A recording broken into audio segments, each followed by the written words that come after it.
কল্যাণ university Yuji fourth semester পরীক্ষার routine পরিবর্তন করা হলো।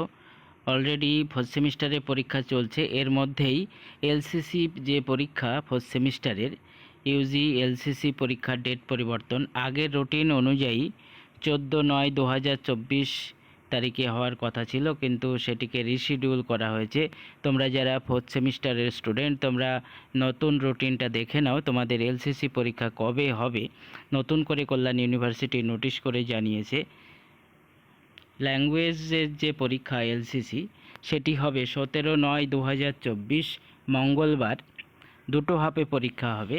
ফার্স্ট হাফ 10:30 থেকে 12:30 পর্যন্ত এলসিসি 2, এবং সেকেন্ড হাফ 2টো থেকে 4টি পর্যন্ত এলসিসি 2, এটি মেল ক্যান্ডিডেটদের জন্য, এবং 10:30 থেকে ফিমেল ক্যান্ডিডেটদের জন্য পরীক্ষা নতুন করে রিশিডিউল করে জানানো হয়েছে কল্যাণ ইউনিভার্সিটির তরফ থেকে। তোমরা যারা ফোর্থ সেমিস্টারের স্টুডেন্ট, যত তাড়াতাড়ি সম্ভব বন্ধুদের মধ্যে শেয়ার করে দাও, কারণ এই এলসিসি পরীক্ষাটাই একমাত্র পরিবর্তন করা হয়েছে, বাকি পরীক্ষা কিন্তু কোনো পরিবর্তন করা হয়নি।